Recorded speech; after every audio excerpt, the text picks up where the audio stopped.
سلام تخطاتلتنا الشانل كما يكنيكم كما تخونوا سنة كتكون يوتر من يوتيو نايلو مارستي نخلنا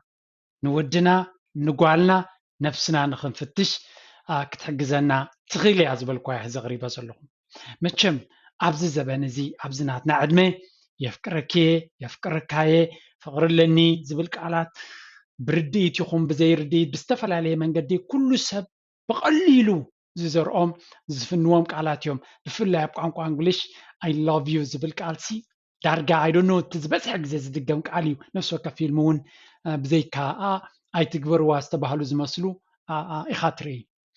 بمنطور جن اتفغري كام محر كاب زربا سلنسوم عزلنا بتكبر انتاي كم زمسل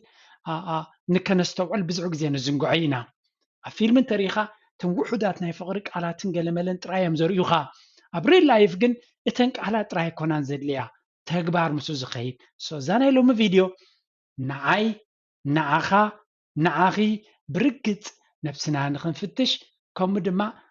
أبت فقر نبرو زلنا فقر انتلنا انتاي مخان فقري نفسنا خنذكره نتوم سانا زلوخا تشيك نقبريو سلذي زانا لهم بتاعت ما يبحق بفقري صعبات مستمساخا زلو كم زلكا حدش فقرت جمرت الخدمة حدش فقرت جمرت الخدمة حق أنيا فقر زبهال انتاي حلاقتو انتاي زمسل إنا غنري سلذي قليلك مثلا ناخليقن بزحات نتبتات أبزيا أبزلو أفقر لنا نابلنا فتصيم كأمرناتهم زي بلنا لنا سلذي حدا بحدا كتريوا كسا موداتا كتكتاتلوا مجمرية يصوعكم لايك هبوا تانا يوتيوب algorithm ناب كالوت نكبصحا نابلكو قطعا نابتا فيديو كاتيه let's go. So point number 1 they have your attention and focus زلنايو زبن أقالو بوخان أتو بوخان قلتيف دسرقالو جزيو ناي سبات attention span ويكا أقالو بوناتهم نحتير جزي كتصنع زغل أبز بحالو زمن نازلنا so حقنيا فقري إزاي سرحني ملو أقالو بوخا تقداسنتك نابقوم يزخون so حانت فقر خمزلنا كم زي بلان ملكتيا أوكي من البات بحضار 3 عامات 4 عامات 5 عامات 10 عامات 10 عامات غيرنا تلنا لا بنفسه كف زقبروا أقالبونا ويهلو كيكون خلي كاب جزي ناب جزي جن بزع جزي أقالبونا زسحب كفال سلزلوا من أنا وحجرنا زلنا so when you have a romantic feeling for someone you're like an Olympic athlete focused on the race everything other than the start other than start to fade in importance ስለዚህ ናይ بحق فقر እንተለና ነታፍቂርና ዘለና ብፍላይ ድማ ኣብቲ ቀዳማይ ገጻት ናይ ፍቅሪ ኣብቲ ሓውሓው ዝብል ደረጃ ኩላ ብሂወት ዘሎ ካልኣይ ደረጃ ይድሕዝ እታ ሰብ እታ ጓል ወይ እቲ ወዲ ንሱ ጥራዩ ኣቓልቦና ምስኡ ዝኸውን እዚ ከዓ ምልክት ናይ ፍቅሪ እዩ ሙሉእ ብሙሉእ ናብኦም ክትወድቕ ከለኻ ኣድህቦኻ ናብኦም ጥራይ ክትገብሮ ኢኻ ትደሊ እቲ ካልእ ኩሉ ኣገዳስነቱ ይጎድል They say love makes people do crazy stuff and that's absolutely true when in love you start going wild and your mind and emotions tend to be very focused on them so ፍቅሪ ፅሉል ይገብረካ ፍቅሪ ፅሉል እዩ ገለገለታት ዝበሃል ዕውር እዩ ዝበሃል ሓቅነት ኣለዎ እዩ ንሰብ ምስ ነፍቅሮ መብዛሕቶም ካልኦት ነገራት ኣይረኣዩናን እዮም እቲ ፍቅርን እቲ ሰብን ጥራዩ ልብና ዝቋፀሮ ሓንጎልና ኣካይዳና ስምዒታትና ዝቋፃፀሮ ስለዚ ወላ ንኻልኦት ሰባት ፅላለ ዝመስሎም ነገራት ክትገብር ከለኻ ንዓኻ ግን ኩሉ ትኽክል እዩ ዝኸውን ካብዚ ዝብገስ Do you avoid multitasking, scanning the room, or checking your phone in their company? So, حانت ملكت مستسب مستراخبكم نابنت مسؤوم جزية كتعرفوا لهم أقالبوهم أبي خيد فورهم كاو تفلتوا تقولوا كي تزاربكم مالك أقالبو خاب تليفون أب كالو سبات متمات ويدما كالو سراح مسراح أو تتذكر أنت روحينك ويتذكر أنت روحينك بمنصرو نفسها تفغري كم زقباء كم زي اللي بحافشة مستات فتوى مستات فقرها كفت بللو تليفون كتعطسو كالي نقرات تطوى بيلكا عبت إلات راي كتدهب تدلن ده روحين كاقن إزي ملكتنا يتقداسنت ناي فقرني سلازي كبيرة يكون مسعواتك مسعروتك مس كلاتهم زلكا فقرن تقداسنتن أعويز مركز مسوم كتراخب كاللغا نتو مساخا زي اللو دي خاطة كأنه تقداس ويس نتمساخا زلو زقدسا كان تفقرن سمتلكا نعو وينعاي خات قدس تخالو كله دحار تركبوا اللي يزخون بجكا ناي سراح وي ناي كال حلفنتات كاب غزي ناب غزي كبلنا يخلي ግን مبزحت غزي زدغاغم بحري ኢና نزارب ዘለና. Number 2, you trust them more than anyone else. እምነት ድሕሪ ተቓልቦን ተገዳስነትን እምነት ድማ ንዕኦም ካብ ማንም ካብ ካልኦት ንላዕሊ ክትኣምኖም ትጅምር ነቲ ወዲ ካብ ኩሉ ሰብ ንላዕሊ ንዑ ክትኣምኒ ትጅምሪ ካብ መሓዙትኪ ካብ ስድራኺ ካብ ቤተሰብኪ ንላዕሊ ንዑ ክትኣምኒ ትጅምሪ እቲ ወዲ ድማ ከምኡ ካብ ኩሎም መኸርቱ ካብ ኩሎም ፈተውቱ ንዓኺ ዝያዳ ክኣምን ይጅምር እዚ ኸኣ ምልክት እዩ ስለዚ ንመን ትኣምን ኣለኻ ንዑ ዲኺ ትኣምኒ ነቶም ካልኦት ሰባት ንዓዓ ዲኻ ትኣምን ወላስ ንኻልኦት እዚ እውን ሓደ መግለፂ እዩ one key sign you are really romantically attracted to someone look at how much you trust them real attraction always built on the bridge of trust so ሓደ ካብቲ ንነፍስኻ ክትሓታ ዘለካ ናይ ብሓቂ የፍቅሮም ድየ ትምሳይ ዘሎ ሰብ የፍቅሮ ድየ ንዝበል ሕቶ ክንምንታይ እምነት ኣብ ልዕሊ ይለኪ ክንምንታይ እምነት ኣብ ልዕሊ ኣለካ ንሱ ሓደ መግለፂ ሙሉእ ብምሉእ እምነት ኣብ ልዕሊ እንተለካ ፍቅሪ ንሱ እዩ ምክንያቱ ኦኬ ኣብዚያ ክንሪኣ ዘለና ሙሉእ ብምሉእ እምነት ኣብ ልዕሊ ሰብ ኣለካ ተፍቅሮ ማለት ግን ኣይኮነን ብፍላይ ንሓውኻ ወይ ንዓርክኻ ወይ ንገለበለ ሙሉእ እምነት ክህልወካ ኸሊ ግን ፍቅሪ ከይህሉ ኸሊ ስለዚ ብሓፈሻ ግን ሓቀኛ ፍቅሪ እውን ሙሉእ እምነት እዩ ሕላገቱ ሙሉእ እምነት ግን ፍቅሪ ማለት ኣይኮነን ንብል ዘለና ስለዚ ኣብ ፍቅሪ ሓቀኛ ፍቅሪ ኣብ እምነት ዝተነደቀ ምዃኑ ክንፈልጥ ኣለና if you like someone but also think they are awful person you wouldn't trust for 5 minutes then you have a problem right in your hand so ንሓደ ወዲ ተፍቅርየ ንኣብነት ተፍቅርየ ኢኺ ትፈትውየ ኢኺ ዘይተኣምንየ እንትኮንክ ግን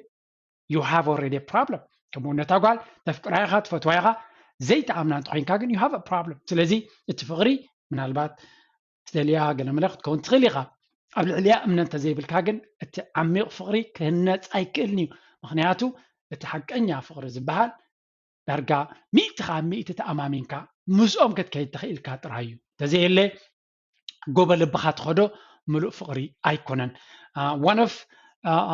one of the reasons people get so hurt in romantic relationships is because such a vulnerable trust is built so that's why ድማ ብሰንኪ እዚ ድማ ሰባት ካብ ፍቅሪ ኣዝዮም ዝግድኡ ሙሉእ ልብኻ ኣሚንካ ፀንሓካ ክጠልመካ ከሎ እቲ ዝዓበየ ቃንዛ ዝኸውን ብሰንኪ እምበር ሰብ ርሒቕካ ስለ ዝኾነ ኣይኮነን እቲ እምነት ኩሉ ክፈርስ ከሎ ከቢድ ሓዘንን ስቃይን ዝፈጥረልካ ስለዚ that's why ድማ እቶም ፈተውትና ዝያዳ ክጎድኡና ዝኽእሉ ዝበሃል ካብ ፀላኢኻ ንላዕሊ ፈታዊኻ ይጎድኣካ ዝኽእል ምክንያቱ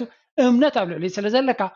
ኩሉ ነገርካ ስለ ዘይትፅበይ ኩሉኻ ብዙሕካ ስለ ዝፈልጥ ዝያዳ ከጥቃዕካን ካህስየካን ይኽእል that's why ተኣምኖ ሰብ ዝያዳ ክጠልመካ ከሎ ዝያዳ ትስማዓካ ዝያዳ እውን ዝጎድኣካ ካብ ፈታውየ እምበር ካብ ፀላእየ ስበዓለ ይሕሎ ዝበሃል እውን ከምዚ እዩ ንፀላኢኻ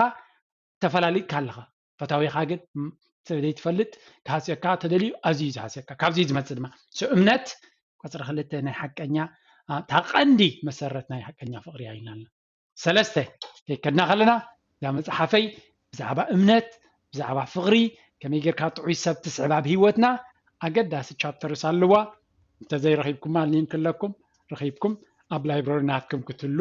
ደስ ዝብለኒ ንዓይ ማለት እዩ let's go number 3 you give them benefit of doubt yeah I love this one too ቁጥሪ 3 ንተፍቅሮ ሰብ ካብ ልብኻ ንተፍቅሮ ሰብ ኩሉ ግዜ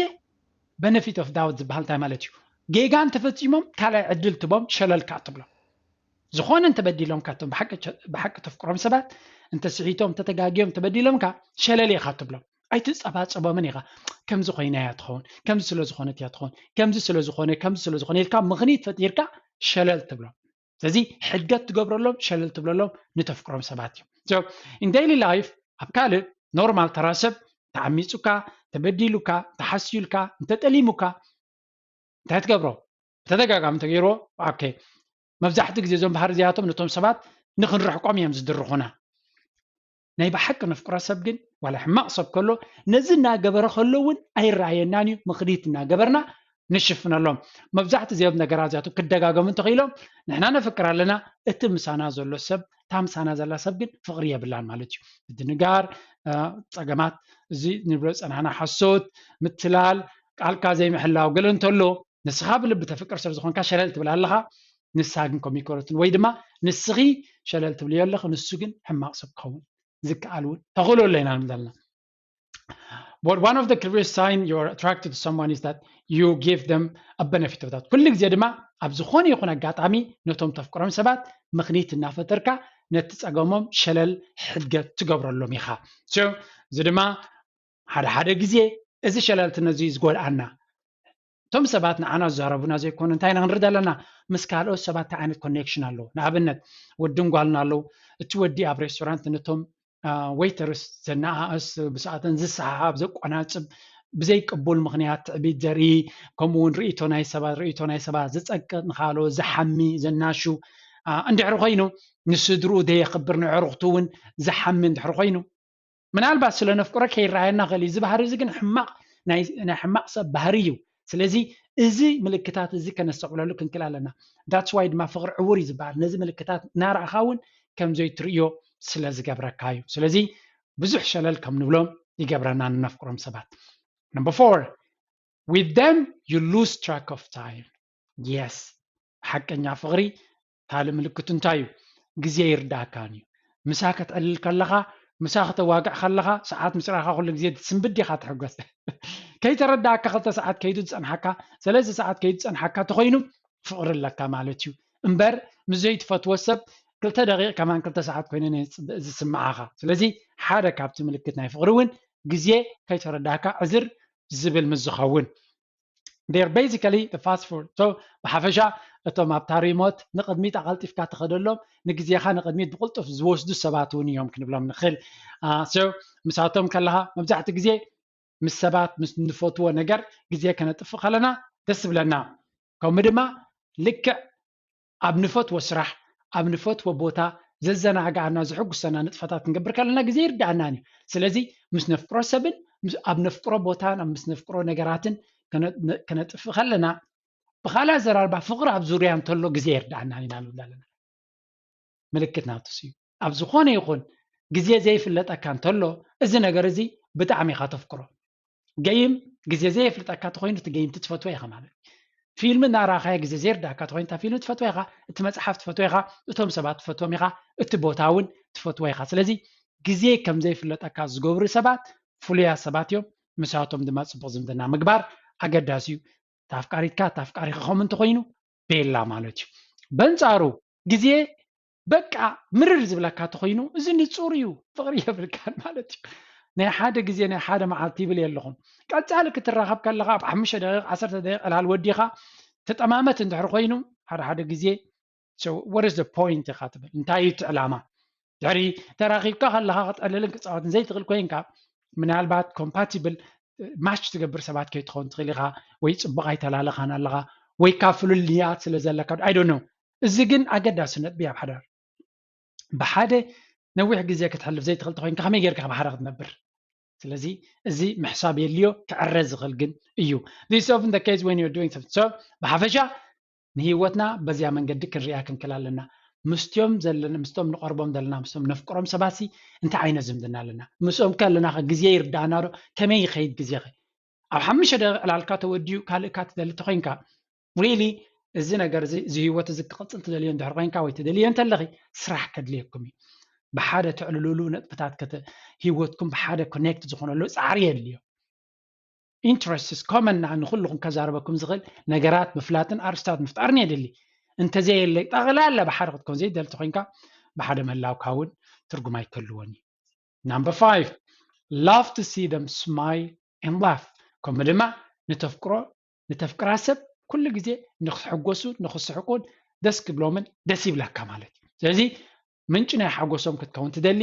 ወይ ድማ ኣብ ዝሕጎስሉ ክኸዱ ከለዉ ትደፋፍኦም ተተባብዖም ምክንያቱ ሓጎሶም ሓጎስካ ስለ ዝኸውን many relationships even friendships and family have a large transactional element okay ኣብዚያ እንታይ መብዛሕትኡ ትፍቅሪ ኢልና ንፈልጦ ንሕና እንካን ሃባኒ ሸቐጥ እዩ ክንብላ ንኽእል ኢና ወይ ከዓ ንእሽተይ ክፋል ናይ ሸቐጥ ኣሎ እንታይ ይኸሱ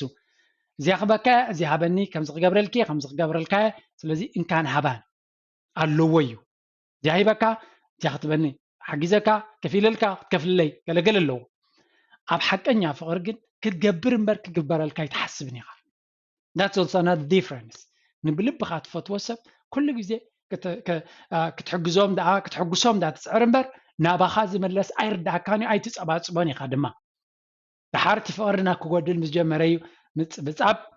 ዝጅምር ይብሉና ማለት እዩ so you love to do things that make them smile and laugh and even during hard times and you never really think how much so ንስኻ ትገብሮ እምበር ንሶም ዝገብሩልካ ብዙሕ ኣየገድሰካን እዩ romance is when you feel like doing things for no reason so ከምኡ ድማ ብዘይ ምክንያት እውን ክገብሩልካ ወይ ከምዚ ስለ ዝኾነ ወይ ከም ስለ ዘጋጠመ ዘይኮነስ ብዘይ ምክንያት ከተሐጉሶም ኢልካ ንዕዖም ከተሐጉስ ኢልካ ነገራት ክትገብር ከለኻ ዝኾነ ይኹን ድርኺት ዝኾነ ይኹን ግዴታ ዘይብልካ ከለኻ ክትገብሮም ከለኻ እውን ምልክት ናይ ፍቅርኻ እዩ ዝኸውን number 6 you want meet their family and friends yes you like her ንዓት ፈትዋ ኢኻ ንዑ ትፈትውየ ኢኺ ብመንፅሩ ብዛዕባኦም ክትፈልጥ ትደሊ ኢኻ ክትፈልጥ ድማ ካበይ መፅኦም ክትፈልጥ ኢኻ እንታይ ዓይነት ስድራ ኣለዎም ከመይ ኣተዓባብያ ነይርዎም መን እዮም ስድሮኦም እንታይ ዓይነት ስድራ እዮም መሓዙታ መን እዮም ምስኣ ዝቆርቡ መን እዮም ንዕዖም እውን ክትረኽቦም ክትፈልጦምን ደስ ይብለካ እዩ ምክንያቱ ክፋልናታ በንፃሩ እታ መራርሓቂ ነታ ጓል ዘይትደልያ እንተኮይንካ ወይ ነቲ ወዲ ዘይደልዮ እንተኮይንኪ ዘይትደልዮ ነገር እንተሎ ምስ ቤተሰቦምን ምስ ኣዕሩኾምን ክትራኸብ ነታ ጓል ዘይትደልያ እንተኮይንካ ማለት ምስኣ ነዊሕ ፕላን ዘይብልካ እንተኮይንካ ንዓዓ ምስኣ ብዝኾነ ምክንያት ተራኺብካ ኣለኻ ናብ ስድራን ናብ ቤተሰባን ግን ቅርብ ክትብል ኣይደልን ኢኻ ከም ወዲ እዛ ገለ ሓቅነት መለቕ ኣሎ so ከመይ እዩ ነታ ትደልያ ግን ምስ ስድራ ቤታ ምስ ኣሕዋታ ምስ ካልእ ቤተሰባት ንኽትቀርብ ፀገም የብልካን of course ናብ ስድራ ቤት ናይቲ ወዲ ወይ ናይታ ጓል ክትከይድ ከለካ ክበድ ኣለዎ እዩ ምክንያቱ ንሳቶም ነታ ጓሎም ዘዕበዩ ኣሕዋታ ገለመለ ስድራ ዓብ ትፅቢት ኣለዎም ኣብ ልዕሊኻ ጓሎም እያ ከምኡ እንዳ ወዲ ነቲ ወዶም ሶም ስለ ዘዕበይዎ ነታ ጓል ዓብ ትፅቢታት ኣለዎ ኣብ ልዕሊኦም ስለዚ ከቢድ እዩ ቀሊል ይብል ኣለኹን ግን ስቲል ኣይትፀልኦምን ኢኻ ወለዳ ኣይትፀልኦምን ኢኻ ወለድኻ ኣይትፀልኦምን እያ ናይ ብሓቂ ንዓኻ ተፍቅር ንዓዓ ተፍቅር ትኮይንካ ማለት እዩ so meeting those close to them okay it is the exact እንታይ ኢና ንብል ዘለና መወዳእታ ክትረኽቦም ትደሊ ጥራይ ዘይኮነስ ምስኦም ግዜ ከተጥፍእ ሓደ ግዜ ድማ ንኽትፈልጦም ብዛዕባ ሂወቶም ንኽትፈልጥ እውን ተሓትት ኢኻ ንዓዓ ይኹን ንዖም ስለዚ ተሓልየሎም እውን ስድራ ስለ ዝኾኑ ንዓዓ ዝቆርቡ ስለ ዝኾኑ ንዖም እውን ተሓልየሎምን ትግደሰሎምን ኢኻ በንፃሩ ኣብቲ ዘይተፍቅረሉ ግዜ ጠቕላላ ምስቶም ቀረብታ ርክብ ክህልወካ ይደልን ኢኻ ምክንያቱ ፌክ ምዃንካ ነታ ጓል ትዕምፃ ከም ዘለኻ ብሓንጎልካ ኣሎ ወይ ከዓ እታ ጓል ነቲ ወዲ ትዕምፆ ከም ዘላ ትፈልጥ እያ ስለዚ ንሱ የፍቅራ እዩ ንሳ ግን ኣይተፍቅሮን እያ ስለዚ ናብ ስድሮ ክትከይድ ከላ ዝፈልጥዋ እያ ትመስላ ይፈልጥዋ እውን እዮም ንፁር እዩ ነቲ ወዲ እቲ ምሳና ዘሎ ኣብ ፍቅሪ ስለ ዘሎ ሓዳጊ ስለ ዝኾነ ሸለል ባህል ስለ ዝኾነ ኣይርዳእናን ክፈልጠና ይክእልኒ እቶም ካልኦት ግን ከምኡ ይኮኑ ቀልጢፎም እዮም ክፈልጡና እዚኣ እውን ሓንቲ ካብቲ መህደሚት ዘይተፍቅሮ ሰብ ናብ ቤተሰቡን ናይ ዕሩኽን ክትከይድ ኣይደልን ኢኻ እዚኣ ድማ ምክንያት ሓንቲ እያ number 7 you try to support with whatever so ከምኡ ድማ ምልክት ናይ ፍቅሪ ናይ ብልብኻ ተፍቅሮ ሰብ ኩሉ ግዜ ክትሕግዞም ክትድግፎም ከተተባብዖም ከተዕብዮም ኢኻ ትደሊ ሓደ ግዜ ኣብቲ ትሕግዞም ዋላ ዘይትፈልጦ ከሎ still ንክትሕግዞምን ንክትህልወሎምን ንክትድግፎምን ደስ ስለ ዝብለካ you still try to do something just even if you don't know it so you want to help in any way you can the bad side is so ኩሉ ግዜ ክትሕግሶምን ፅቡቅ ክትገብረሎም ኢኻ ትፍትን ኣብዚያ እንታይ ሕማቕ ኣላ እቲ ስኻ ተፍቅራ ወይ ተፍቅርዮ ሰብ ዘይፍቅሩኻ እንተኮይኖም በንፃሩ ክጥቀሙልካ ዝቐርቡ እንተኮይኖም ክጎድኡኻ ይኽእሉ እዮም ስኻ ብልብኻ ክትሕግዝ ጥራይ ኢኻ ክትፍትን ንሳቶም ግን ክዘውቁኻ እዮም ኩሉ ነገራትካ ክወስድዎ ክፍትን እዮም እዚኣ ኣይረድ ኢኻ ትብል ሓደገኛ እዩ ኣብ ፍቅሪ ዘሎ ሰብ ሂወቱ ክህብ ይኽእል እዩ እቲ ዘየለ ሰብካ ኩሉ ወሲዱ ክጉሕፈካ ይኽእል እዩ እዚ ኸ ዘየጋጥም ኣይኮነን ኣብ ዘበን እዚ ብዙሕ ግዜ ዘጋጥም ዘሎ እዩ ስለዚ ምስቱ ዓል የድልየ እዩ ኩሉ ግዜ ተዓሚትካ ፍቅሪ ምኻድ ጥራይ ዘዋፅእ ኣይኮነን ሓደ ግዜ ኣብ መወዳእታ ኣብ ሕማቕ መደምደምታ ከብፅሓና ስለ ዝኽእል እቶም ብልቢ ኣፍቂሮም